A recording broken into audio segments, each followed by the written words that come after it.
The grand hall of the Thornwood Palace gleamed under countless chandeliers, their crystal teardrops catching the firelight and scattering it across marble floors polished to mirror perfection. Alara Winters moved through the crowds of elegantly dressed nobles like a ghost, her plain servant's dress marking her as beneath notice to anyone who mattered. She balanced a heavy tray of crystal goblets filled with blood wine, the specialty blend that the higher-ranking wolves favored during celebrations. Tonight marked the 5th anniversary of King Cale Thornwood's coronation, though the whispers that followed Alara through the kitchens suggested it was more funeral than festival. 5 years since the Alpha King's wolf had gone silent. 5 years since anyone had seen him shift, or felt the overwhelming power that once made even the strongest alphas bow their heads in submission. The servants spoke in hushed tones about how their king had become hollow, ruling with cold calculation, rather than the fierce protective instinct that should drive every alpha leader. Alara had learned long ago to keep her eyes down and her thoughts quieter, especially on nights like these when tensions ran high and tempers shorter. She wove between clusters of courtiers, catching fragments of conversation that made her stomach tighten with unease. The Beta Council had grown bolder in recent months, questioning decisions that would never have been challenged when Cale's wolf still prowled beneath his skin. Some whispered that a king without his beast was no true alpha at all, that perhaps it was time for new leadership before weakness invited war from neighboring territories. Alara had no love for nobility or their power games, but something about the particular venom in tonight's gossip made her instincts scream warnings she couldn't articulate. As an Omega, she ranked lower than dirt in the eyes of most wolves in this palace, useful only for menial labor and easy to overlook. That invisibility had kept her alive through 15 years of servitude since her parents died in the border wars, leaving her with nothing but the strange gift of sight that came in nightmares she could never fully remember. The vision had struck 3 nights ago with unprecedented clarity, yanking her from sleep with terror clawing at her throat and the metallic taste of poison sharp on her tongue. She had seen the grand hall exactly as it appeared tonight, seen the king standing near the dais, where he now stood speaking with his head general, seen the blade flashing in firelight as it arced toward his unprotected back. The face of the assassin had remained frustratingly obscured in shadow, but the intention had been crystal clear in that prophetic glimpse of a future that hadn't yet unfolded. Alara had spent 3 days trying to convince herself it was just another stress nightmare, that her visions were unreliable at best, and often symbolic rather than literal. But as she watched, Cale Thornwood now, tall and commanding despite the absence of the primal power that should radiate from an Alpha King, she felt the same cold dread that had accompanied her vision settling like ice in her veins. King Cale cut an imposing figure even diminished as the court believed him to be, standing well over 6 feet with broad shoulders that his formal jacket emphasized rather than concealed. His dark hair was pulled back in a style that revealed the sharp planes of his face, all hard angles, and the kind of dangerous beauty that reminded everyone he'd been a warrior before he'd been a king. Silver eyes that had once glowed with wolf-light now appeared merely human gray, but they missed nothing as they swept across the celebration with the assessment of someone constantly calculating threats. Those eyes had landed on Alara exactly twice in her years of service, both times looking through her rather than at her, confirming what she already knew about her place in his world. She was furniture, decoration, as forgettable as the wallpaper. That anonymity had always been her shield, but tonight it might need to become something else entirely if her vision proved true. The evening progressed with all the forced gaiety of courtiers pretending their king wasn't dying slowly before their eyes, measured in the absence of the beast that should share his soul. Alara continued her circuits through the hall, refilling glasses and clearing plates while staying hyper-aware of everyone who moved near the king.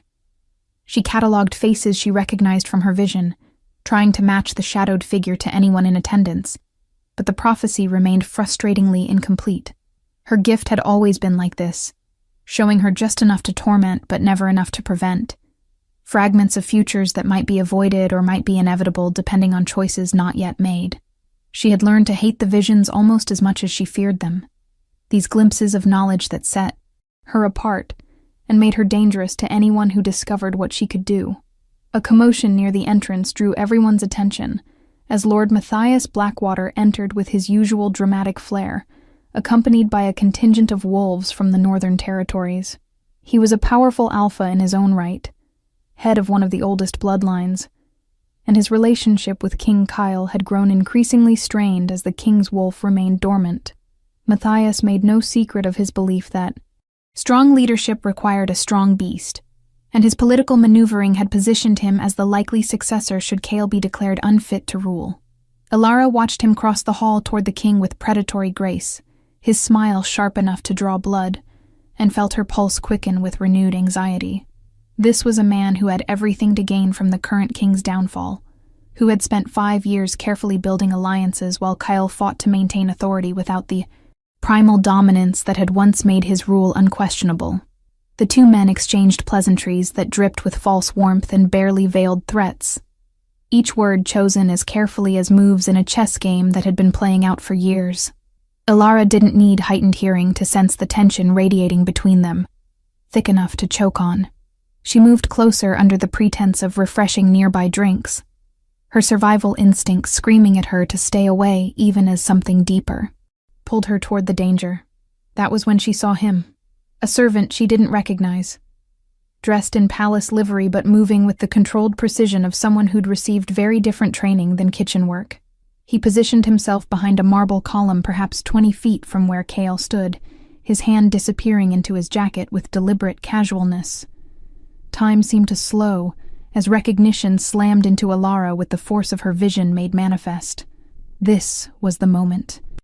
This was the choice that would define everything that followed. She didn't think, couldn't afford the luxury of calculation or fear. Her tray clattered to the floor with a crash that shattered the refined atmosphere like a stone through glass, crystal goblets exploding across marble in a spray of red wine that looked disturbingly like blood. In the heartbeat of shocked silence that followed, Elara was already moving. She crashed into Kale Thornwood with all the force her small frame could generate, her hands shoving against his chest, even as she saw the flash of poisoned silver slicing through the space where his spine had been half a second earlier. They went down in a tangle of limbs and expensive fabric, and Elara's mind had just enough time to register that she'd probably signed her own death warrant before the roar shattered reality itself. It wasn't a sound that human throats could make, nor even the usual dominance challenge of an alpha wolf asserting authority. This was something primal and terrible and beautiful, the kind of power that legends were built on and nightmares borrowed from. The temperature in the hall plummeted as every wolf present felt their beasts slam against their skin in response to the command rolling through the air like thunder before an apocalypse. Elara, pinned beneath the king's suddenly crushing weight, looked up into eyes that blazed with light that hadn't existed seconds before, silver fire that promised death to anyone who threatened what was his. The beast that had slept for 5 years had finally awakened, and its fury shook the foundations of the palace itself. Kale's hands caged her against the floor, his body covering hers completely in a protective posture that spoke of instincts far older than civilization or courtesy. His wolf had erupted to the surface with such violence that Elara could see the shift trying to take him, fur rippling beneath skin that fought to contain something too powerful for flesh. Alone, the mate bond snapped into place between them with audible force, a connection so intense it stole the breath from her lungs and replaced it with certainty that rewrote everything she thought she knew about destiny. She felt his wolf recognize her on levels that transcended logic or reason, felt the beast's absolute conviction that she belonged to him, and he would burn the world to keep her safe. The king, who had been hollow, was suddenly and terrifyingly complete, and the Omega he'd never noticed before had somehow become the center of his entire universe in the span of a single heartbeat. If you're enjoying this story of awakened power and destined bonds, don't forget to like and subscribe for more supernatural romance content. Drop a comment telling us what you think is going to happen next, because this is just the beginning of Elara and Kale's journey. Chaos erupted in the grand hall as guards swarmed the would-be assassin, but Kale didn't move from his position shielding. Elara with his body. His chest heaved with breaths that weren't quite human, his fingers pressing into the marble floor hard enough to crack stone. She could feel him fighting for control, could sense through their new bond the titanic struggle happening beneath his skin as 5 years of dormant power tried to explode outward all at once.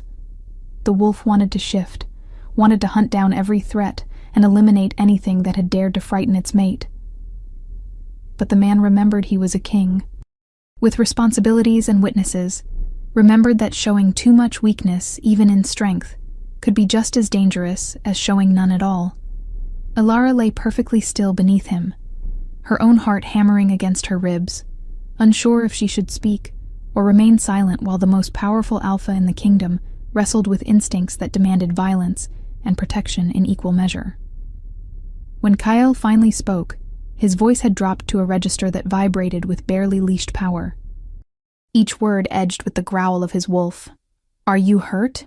The question came out more demand than inquiry, his glowing eyes scanning her for any sign of injury with frantic intensity. Alara shook her head mutely, too overwhelmed by sensation to trust her voice. The mate bond pulsed between them like a living thing, carrying emotions and impressions that weren't her own.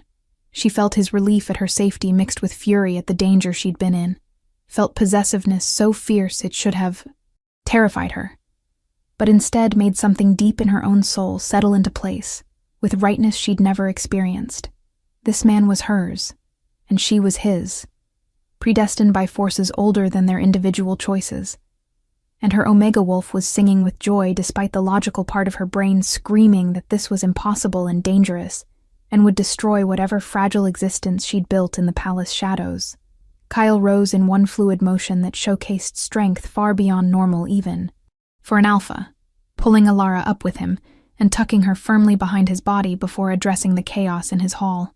His voice, when he spoke to his guards and assembled court, carried the command that had been absent for 5 years, the kind of absolute authority that made even the strongest wolves drop their eyes in automatic submission.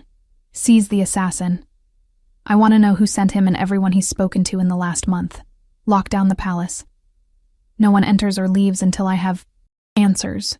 The Beta Council members who'd grown comfortable questioning him suddenly remembered what it felt like to face an Alpha King in full power, their beasts whimpering inside them and forcing their heads to bow despite their political maneuvering.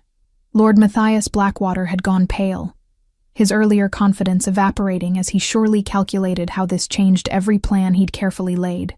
The balance of power in the kingdom had shifted in a single moment, reshuffled by the awakening of the most dangerous predator in their world, and the unexpected appearance of the mate no one had known existed.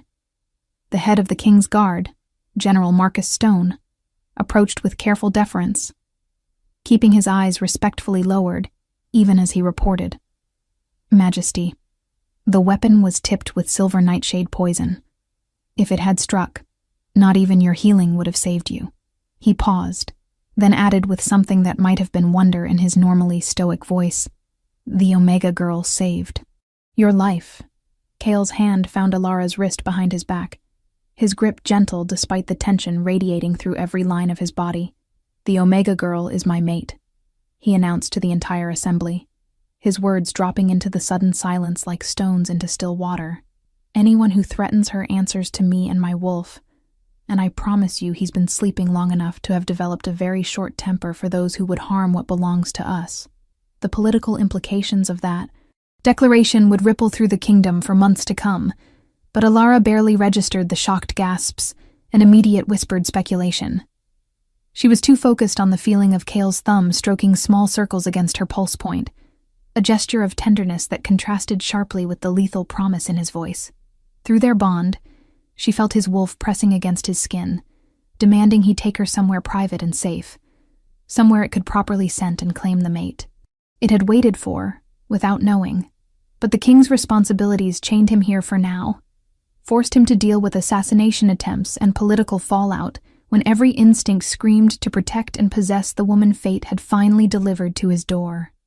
The next hours passed in a blur of interrogations and strategic discussions that Alara watched from a chair near the throne, positioned where Kale could see her at all times, and close enough that his wolf could verify her safety without disrupting the necessary work of kingship. She learned that the assassin was a hired blade from the Eastern Territories, paid in gold that bore the mark of noble houses, but refusing to name his patron even under aggressive questioning. She watched as Cale navigated the suddenly treacherous waters of court politics with renewed authority, his wolf's presence allowing him to enforce commands that would have been debated or ignored months earlier. The Beta Council that had grown bold in his eye. Weakness now scrambled to reassure their loyalty, their survival instincts recognizing that the dormant king had become dangerous again. Lord Matthias excused himself early, citing pressing business in his own lands, but everyone recognized retreat when they saw it cloaked in courtesy. It was nearly dawn before Cale dismissed the last of his advisors and turned his full attention to Alara for the first time since the attack. She'd been fighting exhaustion for hours, the adrenaline crash, combining with the overwhelming sensations of a newly formed mate, Bond leaving her shaky and disoriented. He crossed to her in 3 long strides, and she noticed that his eyes still held traces of wolf light, as if his beast was too close to the surface to fully recede after years of forced dormancy. When he spoke, his voice had gentled from the commanding tone he'd used with everyone else, though power still thrummed beneath each word. You need rest, and we need to talk somewhere private. Will you come with me? It was phrased as a request, but they both knew it was really a test. Would she accept this bond that neither of them had chosen? Would she trust him despite his reputation and the danger that clearly surrounded his throne?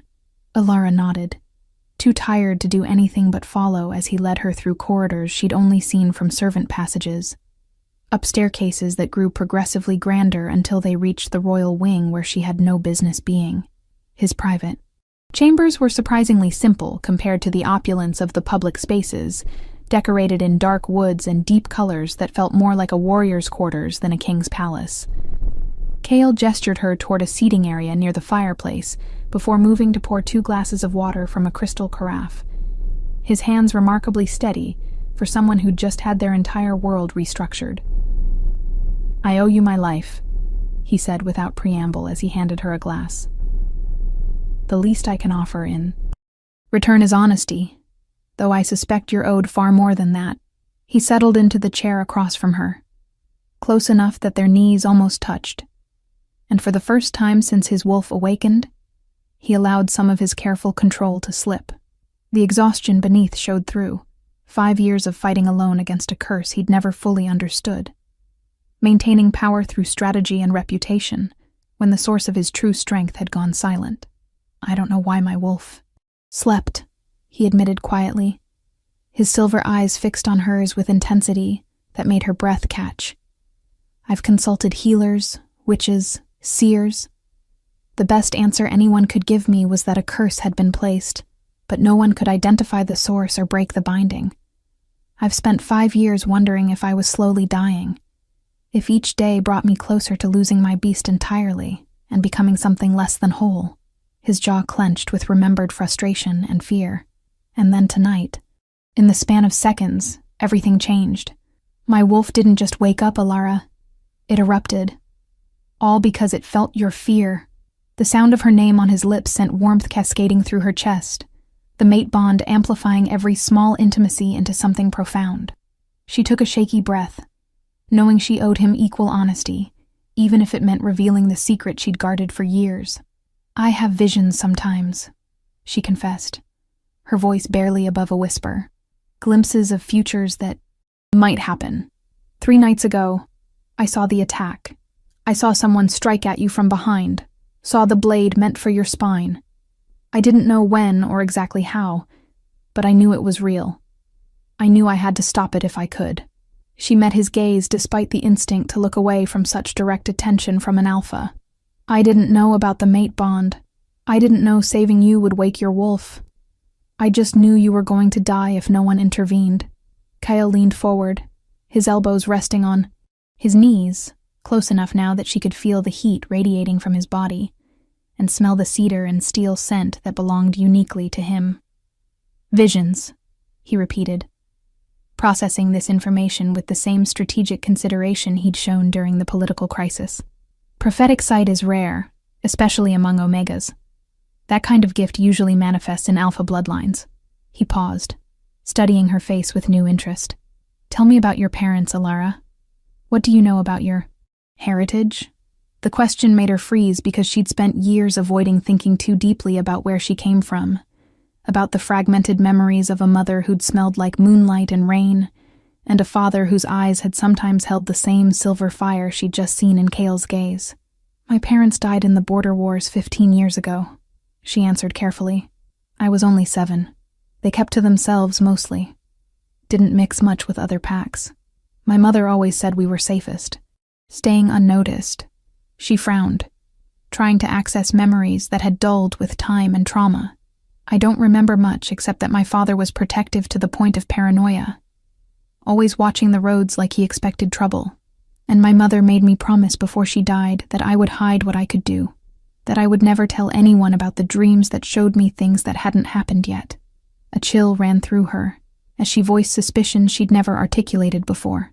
I always assumed they died because they were in the wrong place at the wrong time. But what if it was something else? What if someone was hunting them? The look on Kyle's face confirmed he was thinking along the same lines, connecting dots into a picture that raised more questions than it answered. The timing is suspicious, he said grimly. My wolf went dormant 5 years ago. You said your parents died 15 years ago, when you would have been 7.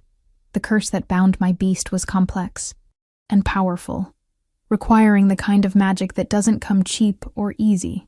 He reached out slowly, giving her time to pull away, and took her hand in his much larger one. The skin-to-skin contact sent sparks through their mate bond, both of them drawing in sharp breaths at the intensity of connection. I think your gift and my curse are connected somehow, threads of the same larger web. Someone has been manipulating events for a very long time, and we need to figure out who and why before they make their next move. Alara wanted to argue, wanted to insist that she was nobody important enough to be part of conspiracies involving Alpha Kings and ancient curses, but the evidence made denial difficult. Her prophetic gift, her parents' paranoid secrecy, the fact that her mere presence and fear had been enough to break through magical bonds that had resisted 5 years of concentrated effort. She was connected to this whether she wanted to be or not, and pretending otherwise wouldn't keep her safe. What happens now? She asked, grateful when he didn't release her hand, but instead threaded their fingers together in a gesture that felt both protective and possessive. The whole court knows we're mates. I'm an Omega servant with no family or standing. There will be challenges. Kale's smile held dark promise, his wolf gleaming behind his eyes. Let them challenge. I've been fighting with one hand tied behind my back for 5 years, maintaining control through strategy when I couldn't enforce it through strength. That handicap is gone now. His thumb brushed across her knuckles with surprising gentleness. But you're right that being my mate puts a target on your back, especially if someone was willing to hire assassins tonight. Until we know who's behind this, you'll stay in the royal wing under guard. I know that's asking you to trust me when we're still strangers in many ways, but I need to know you're safe while we investigate. The rational part of Alara's brain pointed out all the reasons this was moving too fast, that she barely knew this man despite the bond singing between them. But her Omega wolf had no such reservations, recognizing its alpha and practically purring at the promise of protection and proximity. Besides, he was right about the danger. She'd made herself visible in the most dramatic way possible, and whoever wanted Kyle dead would see her as either a threat or a tool to use against him. I'll stay, she agreed quietly, but I want to help figure this out. If my visions can provide information, I should be part of the investigation. She caught the flicker of his wolf's immediate negative response and added firmly, I'm your mate, not your prisoner. The bond goes both ways, which means you don't get to lock me away and make all the decisions alone. The surprise on his face suggested he wasn't used to being challenged, especially not by Omegas who were supposed to be naturally submissive to Alpha authority. But then something shifted in his expression, respect mixing with what might have been relief. You're right, he acknowledged after a moment. I've been making decisions alone for so long that collaboration feels foreign, but a true mate partnership requires trust on both sides. He stood, gently pulling her up with him, and she realized just how exhausted they both were. Dawn light was already filtering through the windows, painting everything in shades of gold and amber. Let's get some rest. We can strategize. Better when we're not running on adrenaline and shock. He led her to a bedroom that connected to his own, through a sitting room, giving her privacy, while keeping her close enough that his wolf could sense her presence and settle.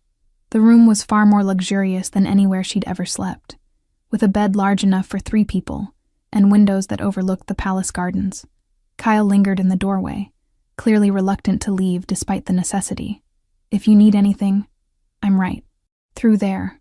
The bond will let you feel if I'm awake. He hesitated, then added with unexpected vulnerability, Thank you, Alara, for saving my life, for not running when everything changed, for giving me a chance to prove I can be worthy of a mate as brave as you. She wanted to say that bravery had nothing to do with it, that she'd acted on instinct and was still processing the consequences, but the words wouldn't come, blocked by emotion and exhaustion, and the overwhelming reality of everything that had happened in the span of a few hours. Instead, she simply nodded, watching as he finally forced himself to leave and close the door between them. Only then did she allow herself to collapse onto the bed, still wearing her ruined servant's dress, and let the tears come. They weren't entirely sad, these tears. Fear and relief and wonder mixed together, spilling out as her body finally processed the trauma of nearly watching someone die, of having her entire existence rewritten. By fate's intervention, of discovering she was mate to a king when she'd spent years believing she'd never be more than invisible. Sleep claimed her eventually, dragging her down into dreams that weren't entirely her own. The mate bond carried impressions from Kale even in rest, letting her feel the fierce protectiveness of his wolf standing guard, the determination settling into his bones as he planned how to keep her safe and hunt down whoever had threatened them. But beneath those surface, emotions ran deeper currents.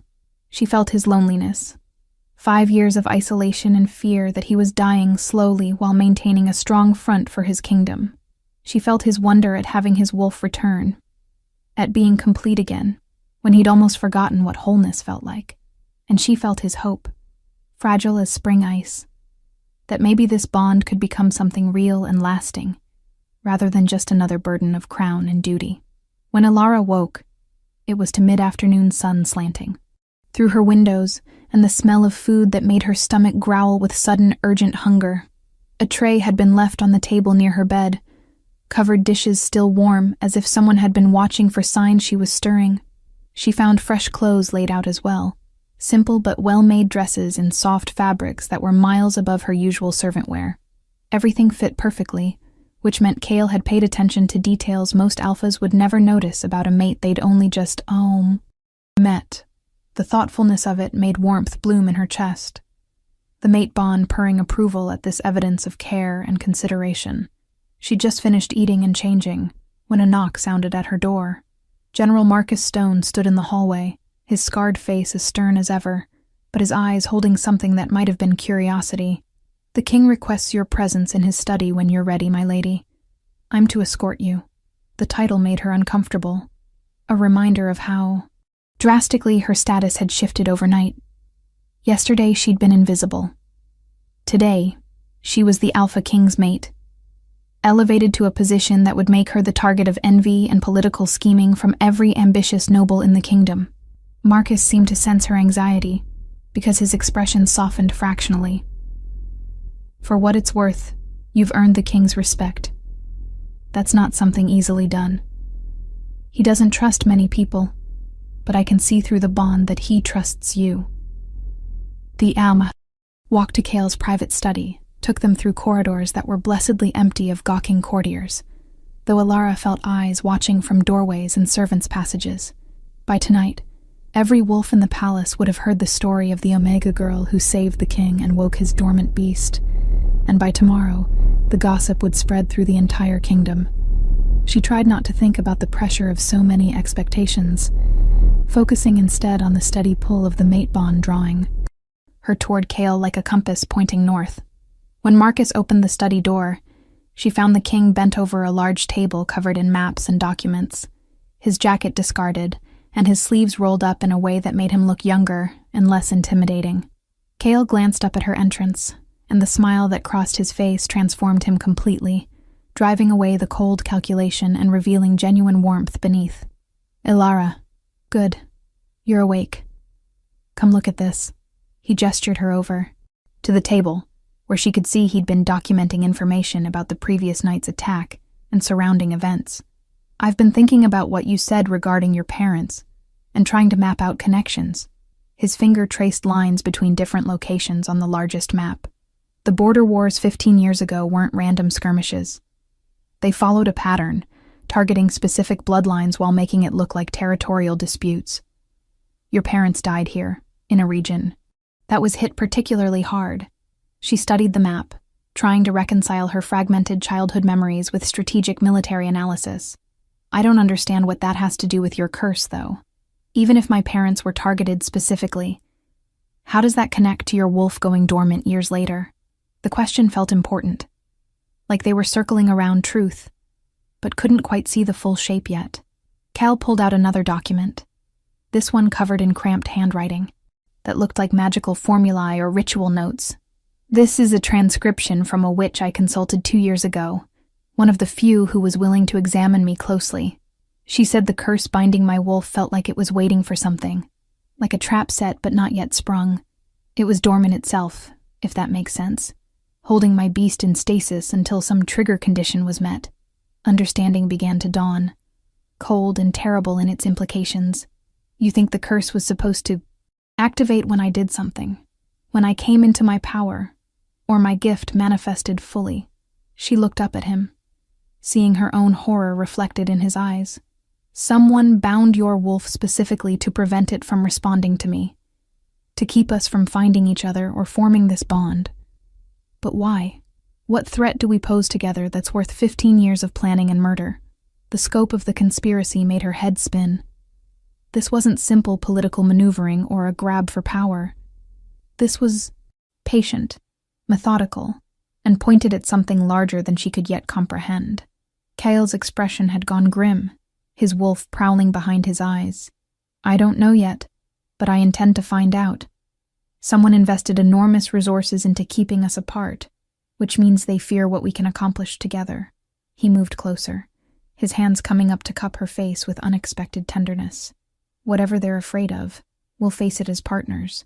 You were right last night that you're not my prisoner or some helpless thing to be protected and hidden. You're my mate and my equal, and I need your strength as much as your gift. The declaration sent pleasure cascading through their bond, her Omega wolf preening at being valued for more than just traditional expectations of mate roles. Before she could respond, another knock interrupted them. Kyle called permission to enter, and a young woman in the robes of a palace scholar slipped inside, her arms full of ancient-looking books. Majesty, I found the references you requested about prophetic gifts and bloodline magic. She set her burden on one of the few clear spaces on the table, then bobbed an awkward curtsy toward Ilara. My lady, I'm Scholar Iris Thornweave. I've been researching magical lineages for the king. Her scent marked her as a beta, and she had the slightly distracted air of someone more comfortable with books than people. There's something you both need to see. She opened the largest tome to a page, marked with ribbon, revealing an illustration that made Ilara's breath catch. The drawing showed a woman wreathed in moonlight, her eyes blazing with prophetic sight, standing before a great wolf, whose fur seemed made of starlight itself. The text surrounding the image was in an old dialect, but Iris translated with the fluency of someone who'd spent hours deciphering it. This is the prophecy of the moon marked, recorded roughly 300 years ago. It speaks of an Omega born under the blood moon, who will carry the gift of sight and the power to either save or destroy the wolf kingdoms. She glanced at Ilara apologetically. I checked the palace records. You were born during a lunar eclipse on the autumn equinox. That's sometimes called a blood moon event. The weight of destiny pressed down on Ilara's shoulders, making it hard to breathe. What does it say about destruction? What am I supposed to destroy? Her voice came out smaller than she intended, but Kale's hand found her lower back, a steady presence reminding her she wasn't facing this alone. Iris continued reading, her finger tracing the archaic text. The prophecy is deliberately vague, as they often are. It says the moon-marked Omega will stand at a crossroads where her choice will determine the fate of all shifter kind. One path leads to a new age of peace and prosperity, the other to civil war and the extinction of the great bloodlines. She looked up, her expression troubled. There's more, though. It says she will be bound to the Alpha of Alphas, the wolf whose power surpasses all others, and together they will either forge a new world or watch the old one burn. Kyle's hand tightened almost imperceptibly against her back. Alpha of Alphas. That's an old title that hasn't been used in generations. My bloodline carries the strongest alpha genetics in the known territories, but that kind of absolute dominance hasn't manifested since my great-grandfather's time. His wolf surged forward, and Alara felt through their bond the sheer magnitude of power that had returned to him. It wasn't just that his beast had woken. It was something more, something that had been suppressed by the curse, but was now flooding back with interest. Unless the curse wasn't just binding my wolf, what if it was suppressing my full inheritance, keeping me from coming into the kind of power that would mark me as this Alpha of Alphas? The implications cascaded like dominoes falling. If the curse had been designed to prevent both his full power from manifesting and their mate bond from forming, then someone had known about this prophecy and was trying to prevent it from unfolding. But were they trying to stop the path to destruction or the path to peace? And how would anyone even know which path their choices would lead them down? Alara found her voice, though it shook slightly.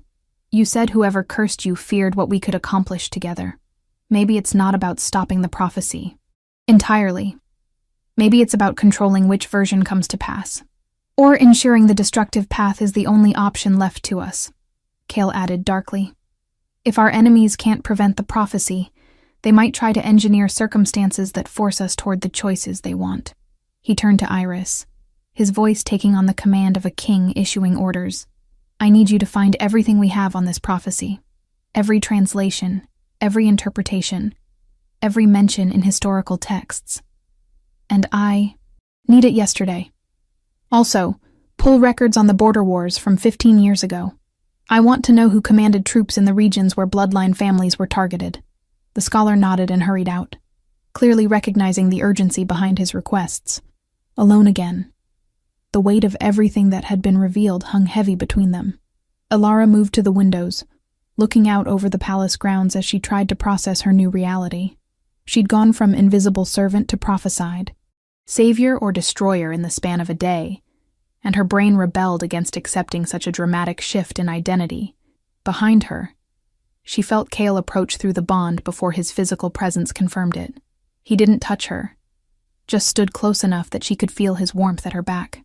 I know this is overwhelming, he said quietly. I've had 5 years to adjust to being at the center of something larger than myself, and it still feels like too much some days. But we don't have to figure everything out immediately. One step at a time, one choice at a time. She turned to face him, surprised to find they were standing close enough that she had to tilt her head back to meet his eyes. What's the first step, then? We know there's a conspiracy. We know my gift and your power are somehow central to a 300-year-old prophecy. And we know someone is willing to kill to influence the outcome. Where do we even start? The impossibility of it all threatened to crush her. But Kale's calm steadiness provided an anchor she desperately needed. His hands came up to rest on her shoulders, grounding and reassuring. We start by learning to work together, he answered. Your visions can show us threats before they materialize. My power can protect us while we investigate.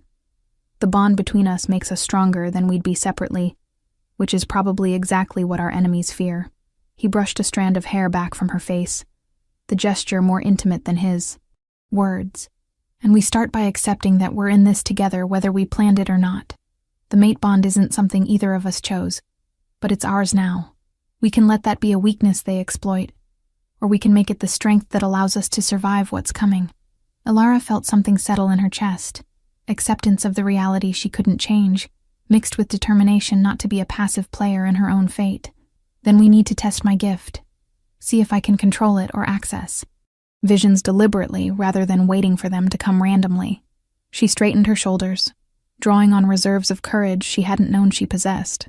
And you need to figure out the full extent of what you can do now that your wolf is fully awake. If you truly are this alpha of alphas from the prophecy, we need to know what that means practically. The approval radiating through their bond warmed her more than any words could have. Kyle smiled, fierce and proud, his wolf gleaming in his eyes. There's the mate I knew I'd find if fate ever blessed me. Not someone who needs protecting from the world, but someone willing to face it head on. He stepped back, giving her space while his attention clearly remained locked on her. Tomorrow we'll start training. Tonight, there's a council meeting I can't postpone. The Beta Council needs to be reminded that I'm back in full authority, and they need to see you at my side so there's no question about your status. He grimaced. Slightly. It won't be pleasant. Expect political posturing and barely veiled insults. But it's necessary. The thought of facing the nobles and counselors who'd spent years looking through her made Alara's stomach clench with anxiety. But she refused to let fear rule her anymore. She'd spent 15 years making herself invisible to stay safe, and where had that gotten her? Still trapped in a dangerous conspiracy she hadn't known existed, just without the power or position to fight back, effectively. At least now she had an alpha who saw her as partner rather than possession, and a bond that gave her access to strength beyond her own. I'll be ready, she promised, trying to sound more confident than she felt. Just tell me what's expected so I don't accidentally cause a diplomatic incident. Kale's laugh surprised her, genuine amusement lighting his features. If anyone causes an incident, it will be me when my wolf takes exception to how they address you. But I'll try to maintain some semblance of civilized behavior. He sobered quickly, though. The main thing is to stay close to me and don't let them intimidate you. You're my mate and future queen, which means you outrank everyone in that room except me. Some of them will test you, try to make you feel small or question your worth. Don't take the bait. You've already proven you're braver and more perceptive than any of them by saving my life when they were too busy plotting their own advancement. The afternoon passed in preparation, with servants arriving to help Ilara dress appropriately for a formal council meeting, and advisors briefing Kyle on political developments he'd need to address. She was fitted with a gown in deep midnight blue that somehow managed to be both elegant and practical. No restrictive corsets or impractical trains that would make her feel helpless. Someone had clearly given thought to what would make her comfortable while still looking the part of a future queen. And she suspected that someone was Kyle. The mate bond hummed with his approval when she finally emerged fully dressed, her hair arranged in a style that was simple but refined. "You look perfect," he said simply, offering his arm as if escorting her to council meetings was something they'd done 100 times before, rather than being their first public appearance as mates. "Remember, you belong at my side. Anyone who suggests otherwise is either ignorant or deliberately trying to undermine us." His wolf prowled just beneath the surface, ready to defend her against any challenge to her position. They walked through the palace corridors together, servants and minor nobles bowing as they passed. And Alara tried to reconcile this new reality with the girl who'd been invisible just yesterday. The transformation felt surreal, like she'd stepped into someone else's life by accident. The council chamber was already full when they arrived, conversation dying abruptly as all eyes turned to assess the Omega, who'd somehow captured their Alpha King and broken the curse no one else could touch. Ilara felt the weight of their judgment, saw calculation in some gazes, and outright hostility in others. Lord Matthias Blackwater stood near the head of the table, his expression carefully neutral, but his scent carrying traces of frustration and barely suppressed anger. He'd clearly hoped Kale's weakness would continue, his own ascension just a matter of time. Now that path had been cut off, and he was scrambling to adjust his strategy. Kyle led her to the place of honor at his right hand, seating her before taking his own chair at the head of the table. His voice, when he addressed the assembled counselors, carried the kind of absolute authority that his wolf's return had made unquestionable. "Before we address any other business, let's clarify the current situation for anyone who missed last night's excitement." His eyes swept across the room, landing briefly on each face, and forcing even the strongest alphas to drop their gazes in submission. An assassin made an attempt on my life during what should have been a celebration. He failed because my mate, Alara Winters, saw the threat and acted to prevent it. In doing so, she broke the curse that had bound my wolf for 5 years. Some of you may have questions about her sudden elevation or her suitability. Let me be absolutely clear. She is my mate by the will of the moon herself. Anyone who challenges her challenges. Me and my wolf is very much awake now to defend what's ours. The silence that followed could have been cut with a knife, tension thick enough to choke on. Finally, Lady Celeste Ravencroft, the oldest member of the Beta Council, and one of the few who'd remained cautiously neutral during Kyle's weakened years, spoke carefully. Majesty, no one here questions the mate bond or disputes your right to choose your queen.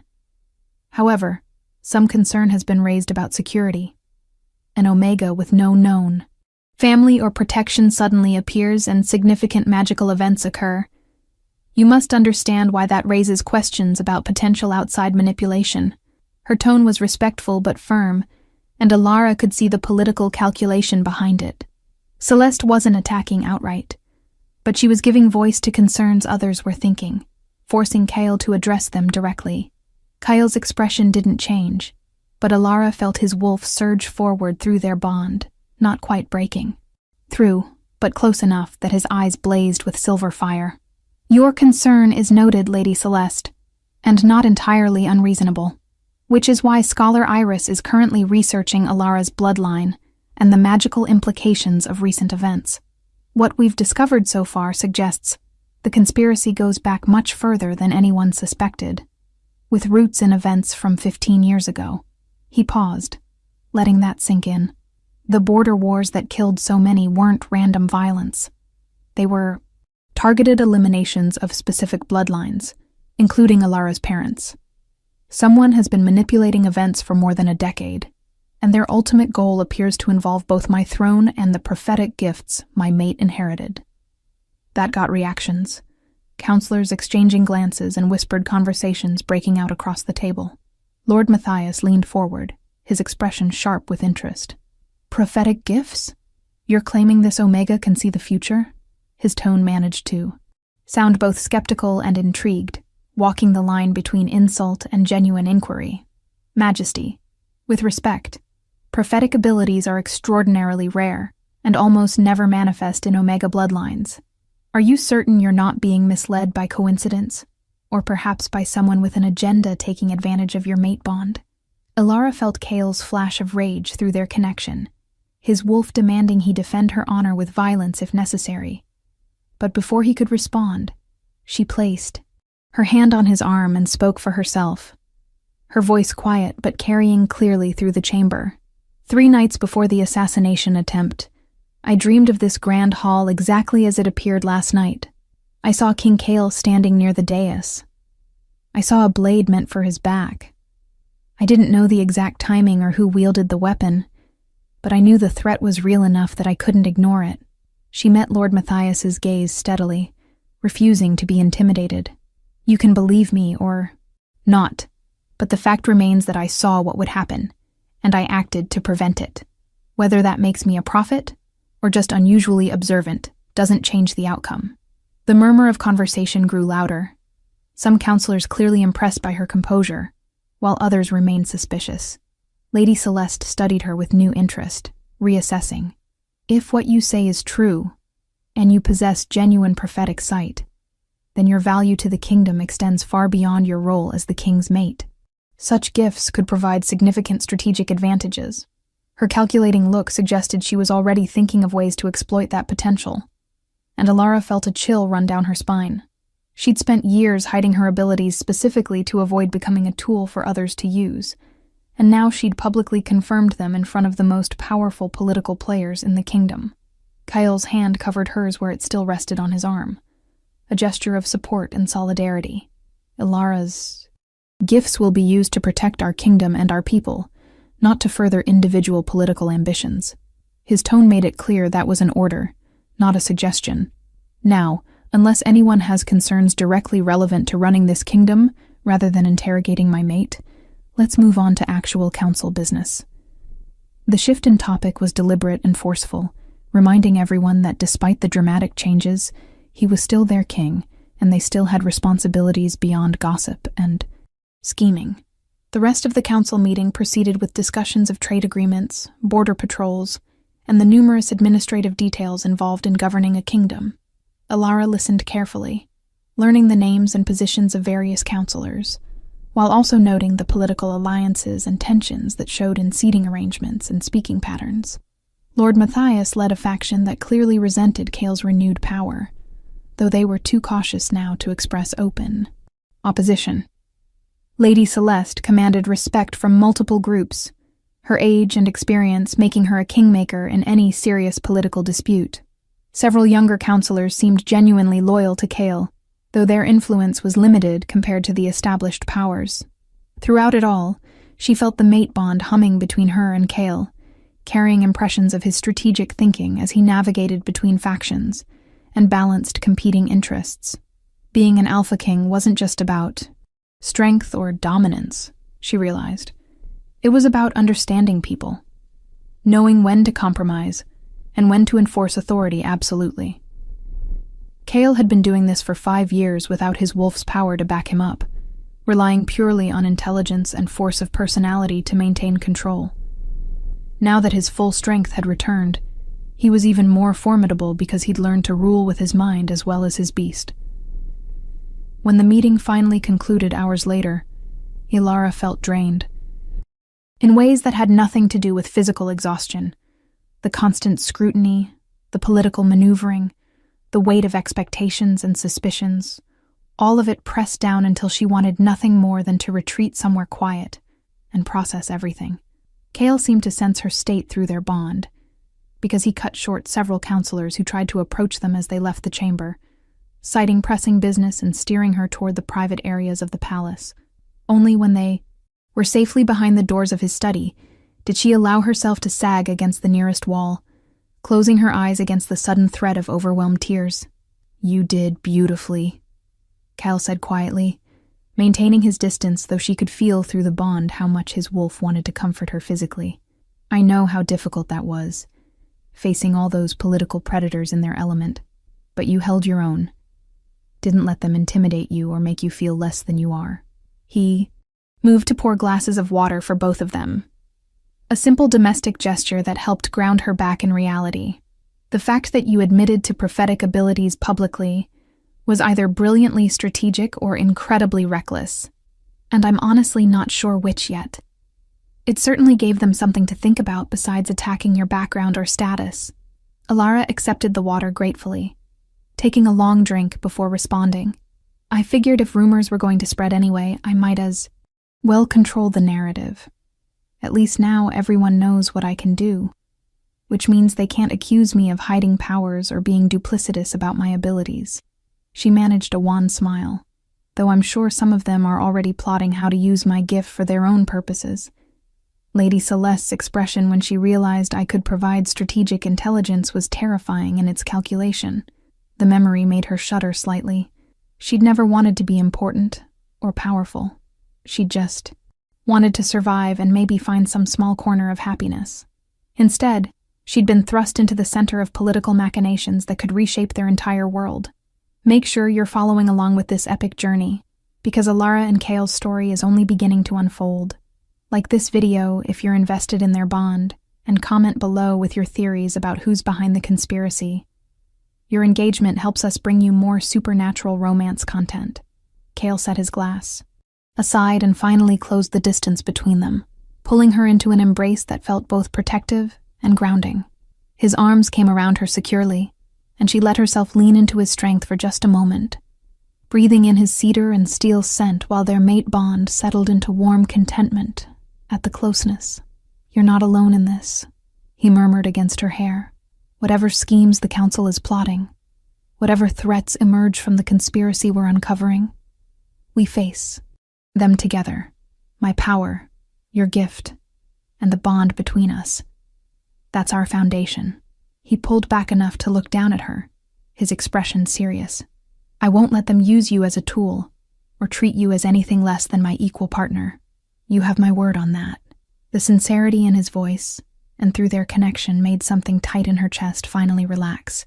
She'd been so afraid that being his mate would just trade one form of powerlessness for another, that she'd go from invisible servant to political pawn without ever having real agency.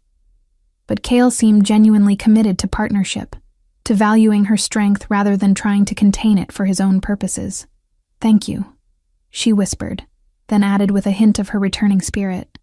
"Though I reserve the right to remind you of that promise when your alpha instincts get overprotective and you try to lock me away from my own safety." His startled laugh told her she'd read him correctly, that the impulse to shield her from danger would be an ongoing negotiation in their relationship. The next days fell into a pattern of investigation and training that left Alara exhausted, but feeling more capable than she'd ever been. Mornings were spent with Scholar Iris, poring over ancient texts and historical records while trying to piece together the conspiracy's full scope. They discovered that the border wars had indeed targeted specific bloodlines, families that carried unusual magical gifts or particularly strong alpha genetics. Ilara's parents had been part of a bloodline known for prophetic sight, their deaths part of a systematic elimination that had gone unnoticed, because it was disguised as collateral damage in larger conflicts. The question of who orchestrated it remained frustratingly unclear, though certain noble houses kept appearing in the margins of relevant events. Afternoons were dedicated to working with her prophetic gift under the guidance of an elderly seer Kale had summoned from the Northern Territories. Master Theron was patient but demanding, teaching her meditation techniques and ritual practices that might allow her to access visions deliberately, rather than waiting for them to strike randomly. The process was difficult and often painful, leaving her with splitting headaches and fragmented images that refused to cohere into useful information. But gradually, she began to feel more control, more ability to direct her sight toward specific questions, even if the answers remained cryptic and symbolic. Evenings belonged to Kyle, and combat training that seemed unnecessary until he explained his reasoning. "You have a target on your back now," he'd said bluntly. "Anyone who wants to control me or weaken my position will see you as the obvious vulnerability. You need to be able to defend yourself, at least long enough for help to arrive." So she learned basic self-defense, how to break holds and target weak points, how to use an attacker's size against them. Wolf hated putting her in any kind of danger, even the controlled environment of training, but he pushed past protective instincts to give her skills that might save her life. Through it all, their mate bond deepened and strengthened, no longer just an overwhelming surge of emotion, but a constant connection that let them coordinate wordlessly. She learned to read the subtle shifts in Kale's mood through their link, could feel when his wolf was close to the surface or when political pressures were weighing heavily on him. He, in turn, seemed to develop an uncanny ability to know when her visions were troubling her or when the weight of prophecy felt too heavy to bear. They fell into the kind of partnership that should have taken years to develop, compressed into weeks by supernatural connection and shared danger. 3 weeks after the assassination attempt, Alara woke from a vision so vivid and urgent that she was stumbling through the connecting door to Kale's chambers before conscious thought caught up with instinct. He was awake instantly, warrior reflexes having him on his feet with a blade in hand, before he registered that the threat was her distress rather than physical danger. "Alara, what's wrong?"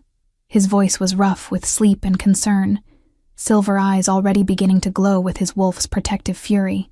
She stood shaking in her nightgown, the vision still playing behind her eyes with terrible clarity, showing her the future that would unfold if they didn't act immediately. "Lord Matthias," she gasped out, her hands gripping Kale's arms for stability. "He's making his move tonight. I saw him in the eastern gardens with soldiers bearing his house colors. They're planning to take the palace, claim you're unfit to rule, and that the mate bond has made you compromised." The words tumbled out faster as more details crystallized. "He has support from at least 3 other noble houses. They're going to strike just before dawn when most of your loyal guard are changing shifts." She looked up at him desperately. "Kale, I saw you fall. I saw him standing over you with a blade dripping black with poison. If we don't stop this now, everything we've been working toward ends tonight." The transformation that came over him was instant and absolute. The man she'd been learning to know vanished behind the Alpha King who'd held a throne through 5 years of weakness and wouldn't surrender it to treachery now. His wolf surged forward, power flooding. The room with pressure that made her knees weak even as the mate bond assured her she was safe. "How long do we have?" His voice had dropped to that dangerous register that promised violence to anyone foolish enough to stand against him. Ilara closed her eyes, reaching back into the vision for details. "Maybe 2 hours until they move. They're gathering in staging points now, waiting for the signal." She gripped him tighter as another flash of foresight hit her. "There's something else. They have a witch with them. Someone powerful enough to have woven the same kind of magic that cursed you before. This isn't just a political coup. They're trying to finish what was started 5 years ago." Kale's expression went absolutely cold, his alpha authority radiating outward in waves that would have every wolf in the palace responding to the unspoken call to arms. "Then we end this tonight. Matthias and his conspirators have had years to plot their treachery. Time to show them what happens when you move against an alpha of alphas and his prophetic mate." He dressed with efficient speed, while simultaneously issuing orders through the palace mind link, calling his most trusted fighters to strategic positions. General Marcus Stone arrived within minutes, fully armed and ready for war. Lady Celeste appeared shortly after, surprisingly allied with them rather than remaining neutral as her careful political positioning might have suggested. It seemed she'd finally decided which side of history she wanted to be on. The next hour was a flurry of coordinated preparation. Guards repositioned, loyalists armed and briefed, traps set for traitors who thought they were walking into an undefended palace. Kale moved through it all with deadly precision, his strategic mind working in concert with his wolf's predatory instincts to create a response that would crush the rebellion before it could truly begin. Ilara stayed close to his side, using her gift to provide real-time updates as the vision continued to unfold and shift with their countermeasures. She saw possible futures branching and collapsing, watched timelines where they won decisively, and others where the battle became a bloodbath that weakened the kingdom regardless of victor. When Lord Matthias and his soldiers finally moved into the palace through passages they'd bribed servants to leave accessible, they walked straight into an ambush that left them no chance of victory. Kale's forces surrounded them in the grand entrance hall, crossbows trained and magical wards sealing every exit. The Alpha King stood at the top of the grand staircase with Ilara at his side, looking down at the traitors with an expression that promised no mercy for those who'd chosen insurrection. "Lord Matthias Blackwater," his voice echoed through the massive space with supernatural amplification, "you stand accused of treason, conspiracy to commit regicide, and bargaining with dark magic to overthrow your rightful king. How do you answer these charges?" Matthias had the audacity to sneer even surrounded and outmatched, his arrogance apparently unshakable. "You're weak, Thornwood, controlled by an Omega with delusions of importance. The kingdom needs strong leadership, not a king who's lost himself to mate madness." His hand moved subtly toward his belt, and Ilara felt her vision sharpen with warning. "Now!" she shouted, and Kale was already moving, his wolf erupting forward as he leaped from the staircase with supernatural speed. He collided with Matthias just as the traitor lord triggered some kind of magical device, an explosion of dark energy that would have killed everyone in the hall if Kale hadn't intercepted it with his own body. The Alpha King's wolf took the blast head-on, his supernatural resilience allowing him to absorb power that should have been lethal. But it wasn't without cost. Kale went down hard, his body smoking from the magical assault, and Ilara felt agony lance through there, bond fierce enough to steal her breath. She was running before conscious thought, sliding to her knees beside him, even as General Marcus and his soldiers swarmed Matthias and the remaining conspirators. "Kale!" Her hands hovered over him, unsure where to touch without causing more damage. His skin was burned in patterns that suggested magical corruption, and his wolf's light flickered uncertainly behind eyes that struggled to focus on her face. "The witch," he ground out through obvious pain. "Matthias isn't working alone. Find the witch before she escapes." Even injured and possibly dying, his first thought was completing the mission, protecting his kingdom. Ilara wanted to scream at him to stop being noble and focus on surviving, but she knew he was right. If the magical power behind this conspiracy escaped, they'd just face the same threat again in different form. She looked up desperately, searching the chaos for anyone who matched the energy signature she'd felt in her visions. There, in the shadows near a servant's entrance, a cloaked figure was attempting to slip away unnoticed. "There!" Ilara pointed, and several guards broke off to pursue, but the witch was already weaving another spell, reality warping around her as she prepared to teleport to safety. Without thinking about danger or her own limitations, Ilara reached deep into the well of power she'd been learning to access during her training. Her prophetic gift wasn't meant to be used offensively, but prophecy was just one application of a broader magical sensitivity that connected her to fate and possibility. She threw her awareness forward, finding the threads of potential futures and yanking hard on the ones where the witch failed to escape. Reality stuttered and reshuffled, probability collapsing in directions Ilara consciously chose for perhaps the first time. The witch's teleportation spell misfired spectacularly, dumping her back into the physical world 10 feet from where she'd started, directly into the path of Lady Celeste, who proved she hadn't survived decades of political intrigue by being helpless. The older woman's blade found the witch's throat before another spell could be cast, ending the magical threat with ruthless efficiency. Ilara swayed with exhaustion from the unprecedented use of her power. But she forced herself to turn back to Kale. His breathing had become labored, his wolf's healing struggling against corruption that was specifically designed to kill Alpha.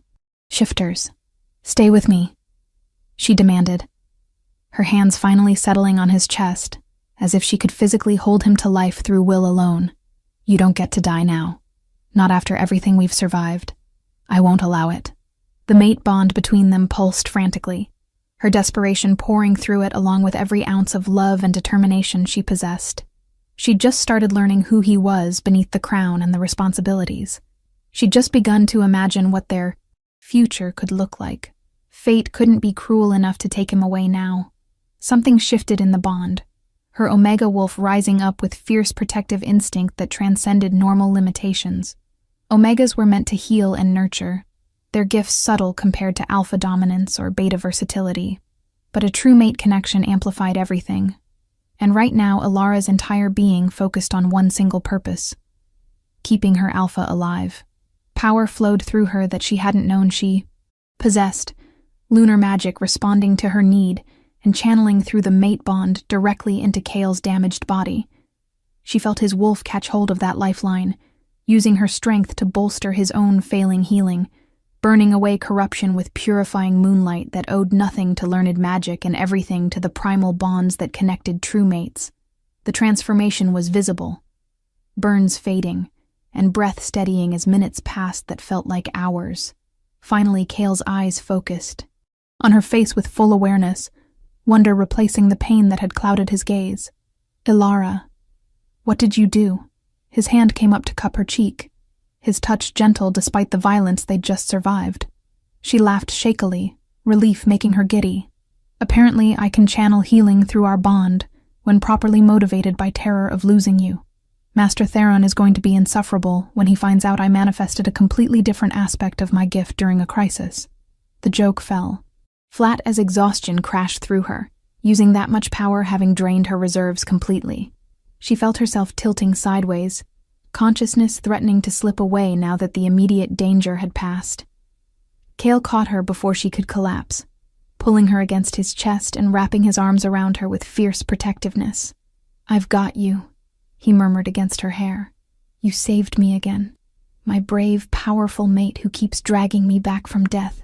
His wolf rumbled, contentment through their bond, satisfied that both halves of their mated pair had survived. Around them, the grand hall had been secured, traitors subdued and order restored. The conspiracy that had threatened them had been broken, at least this immediate iteration of it. But Kale and Ilara both knew this was only one battle in a longer war. The prophecy still loomed over them. Choices still waited to be made that would determine the fate of all shifter kind. The aftermath of Matthias's failed coup took weeks to fully resolve, trials and executions of those who'd betrayed their kingdom leaving the political landscape dramatically reshuffled. Lord Matthias himself faced the Alpha King's justice with all the arrogance that had been his downfall, refusing to name his co-conspirators, or show remorse even when sentenced to death. The witch they'd captured proved more useful, her interrogation revealing connections to a network of magical practitioners who'd been working for decades to manipulate shifter politics toward some larger goal. She didn't know the ultimate endgame, being merely a hired tool, but her testimony provided leads that Kale's investigators were still following months later. Lady Celeste emerged as the unexpected hero of the night, her decisive action against the witch earning her Kale's trust and securing her position as his primary political advisor. She proved to be invaluable in the delicate work of rebuilding the Beta Council with members who were either genuinely loyal or at least too pragmatic to attempt another coup. The old power structures that had enabled Matthias's conspiracy were systematically dismantled, replaced with reforms that distributed authority more broadly and created accountability that hadn't existed before.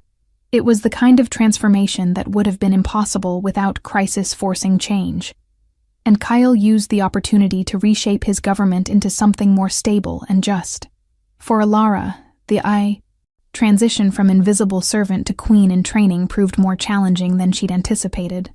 Lessons in protocol and diplomacy filled her days, learning all the unwritten rules that governed interactions between nobles and the proper way to address foreign dignitaries. She hated most of it. The artificial courtesy and performative grace, feeling like another kind of cage after years of servants' anonymity. But she persevered, because she understood that being Kale's mate meant being his partner in rule, not just in their private relationship. The kingdom needed a queen who could navigate political waters as skillfully as she could channel prophetic visions. And Alara was determined to rise to that challenge. Her gift continued to develop in unexpected ways. The healing she'd channeled during Kyle's injury, opening doors to aspects of power she'd never known existed. Master Theron theorized that prophetic sight was just the most visible manifestation of a deeper connection to fate and possibility, and that true mastery involved learning to shape outcomes, rather than merely observing them. The implications were staggering, and more than a little frightening. If Alara could actually influence which futures came to pass rather than just seeing them, that made her potentially the most powerful person in the kingdom in ways that had nothing to do with rank or authority. It was exactly the kind of power that would make her a target for anyone seeking to control the prophecy's ultimate resolution. 6 months after the assassination attempt that had changed everything, Kale and Alara stood together on a palace balcony overlooking the kingdom's capital city, spread out below them in the golden light of sunset. Tomorrow, they would formally complete their mate bond in a public ceremony that would make her his queen-in-law as well as in spirit, binding their lives together before all their people. Tonight was their last evening of relative privacy before duty and tradition consumed their attention entirely. Kale's arm was warm around her waist, his presence solid and reassuring at her back, as they watched their kingdom settling into twilight peace. "Do you ever regret how fast everything happened?" Kale asked quietly, his breath warm against her ear. "We went from strangers to mates, to partners ruling a kingdom in the span of months. You never had time to choose any of this deliberately." It was a question he'd asked before in different forms. His worry, that she felt trapped by fate's intervention, a recurring theme in their conversations. Alara leaned back against him more firmly, letting their bond carry her absolute certainty. "I regret that we couldn't have met under easier circumstances. I regret the danger and the conspiracy and the weight of prophecy on our shoulders. But I don't regret you, or us, or this bond that neither of us chose but both of us have chosen to honor." She turned in his arms, so she could look up at his face, seeing the love and devotion there that still sometimes took her breath away. This powerful alpha who could command armies and terrify his enemies with a glance looked at her like she was his entire world. "The prophecy says I'll stand at a crossroads and my choice will determine everything that follows." But the real choice wasn't about destruction or salvation of the kingdom. It was about whether I'd embrace this bond and fight for our future together, or let fear make me run from something that felt too big and too intense to be real. She reached up to cup his face, her thumb brushing across his cheekbone. "I choose you, Kyle. I choose us. Every day I wake up and make that choice again, and I'll keep choosing it for as long as we both live." His kiss was gentle, despite the passion that burned through their bond, a promise and a claiming, and a benediction all at once. When he pulled back, his eyes were glowing with his wolf's approval and his own emotional response to her declaration. Then, "Tomorrow we'll make it official before the moon in the kingdom. You'll be my queen, my mate, and my partner in everything that comes next." His expression grew more serious. "And there will be challenges ahead. The conspiracy we uncovered was just one branch of something larger. There are still enemies working in shadows, still pieces of the prophecy we don't understand. The crossroads you saw hasn't been reached yet." Ilara nodded, having reached the same conclusion through her ongoing visions. "I know, but whatever comes, we face it together with all the strength our bond provides. Your power, my gift, and the love we've built despite destiny trying to keep us apart. That's our foundation, and I believe it's strong enough to weather whatever storms are waiting." She smiled with more confidence than she'd thought possible 6 months ago. "Besides, we've already changed fate once by breaking your curse and surviving assassination attempts. What's rewriting one more prophecy, compared to everything we've already accomplished?" His laugh was warm and genuine. The sound she'd learned meant he was truly happy, rather than just satisfied. "When you put it that way, reforming the kingdom and averting apocalyptic prophecies sounds almost reasonable." He pulled her closer, his forehead resting against hers in a gesture of intimacy that never failed to make her heart race. "Thank you, Ilara, for saving my life, for waking my wolf, for choosing me despite all the complications. That came with it, for being brave enough to stand beside me when you could have asked for the safety of obscurity." His voice dropped to barely a whisper. "For teaching me that strength isn't just about power or dominance, but about partnership and trust, and letting someone else see your vulnerabilities. Right back at you," she whispered, her eyes stinging with happy tears. "For seeing me when I'd spent years being invisible. For valuing my strength instead of trying to contain it. For being the partner I didn't know I needed, and the mate I never thought I'd have." They stood like that as the sun finished setting, and stars began to emerge in the darkening sky. Two souls bound together by fate and choice in equal measure, ready to face whatever future they would forge together. The prophecy might have set them on this path, but how they walked it would be determined by their own decisions, made together as true partners. And that, more than any vision or ancient prediction, gave Ilara hope that they could find the path to salvation rather than destruction, could build the new age of peace rather than watch the old world burn. Epilogue. 3 years later, the nursery glowed with soft moonlight filtering through gauze curtains, illuminating the crib where their daughter slept peacefully. Ilara stood watching the rise and fall of Tiny Chest, still amazed that she and Kale had created this perfect small person. Arya Thornwood had inherited her father's silver eyes and her mother's prophetic gift, the latter manifesting disturbingly early in dreams that made the infant laugh or cry with visions only she could see. Master Theron assured them it was normal for children born of powerful bloodlines, but it still made Ilara's heart ache to know her daughter would carry the same burden she'd struggled with all her life. Kale's arm slid around her waist from behind, his familiar presence settling her worried thoughts. "She's fine," he murmured, pressing a kiss to her. Temple, strong and healthy, and probably dreaming about butterflies or milk rather than apocalyptic prophecies. His gentle teasing made her smile despite her concerns. Parenthood had softened some of his harder edges, while somehow making him even more formidable as a ruler. The king who'd once ruled through fear and strength, now led with wisdom and compassion, though his wolf remained ready to defend his family and kingdom with lethal efficiency when threatened. The prophecy had finally revealed its true meaning 2 years after their mating ceremony, when Ilara's gift had shown her the real crossroads approaching. The choice hadn't been about kingdoms or wars, but about how they would raise the next generation of shifters. Would they perpetuate the old hierarchies and power structures that had enabled so much abuse and conspiracy, or would they forge something new?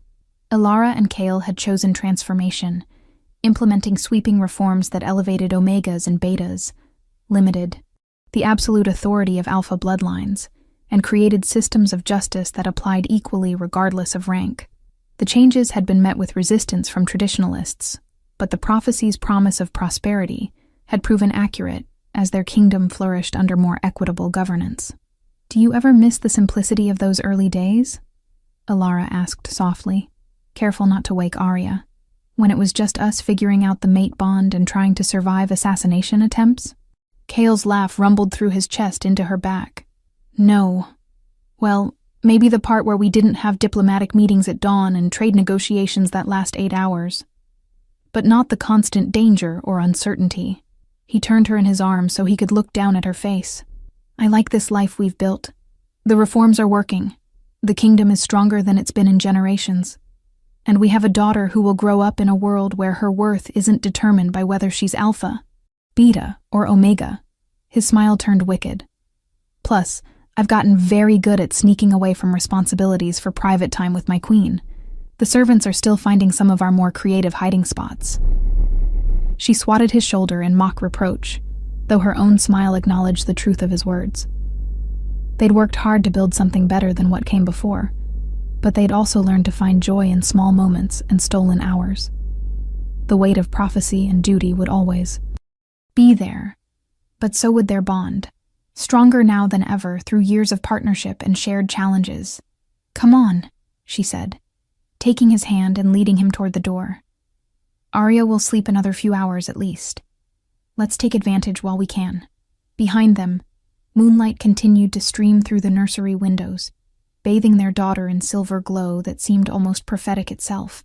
The future remained unwritten in specifics, full of challenges and choices yet to be made.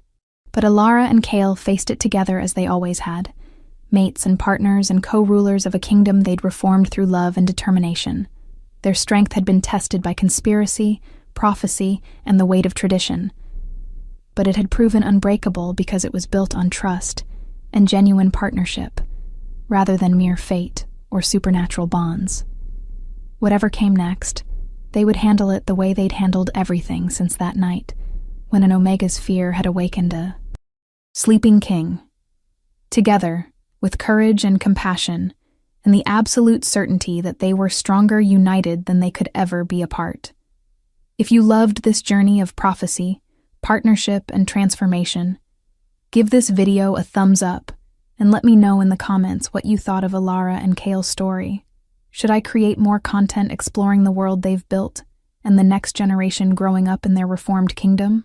Don't forget to subscribe for more supernatural romance, stories that explore themes of power, choice, and the bonds that make us stronger together. Thank you for joining me for this epic tale, and I'll see you in the next story.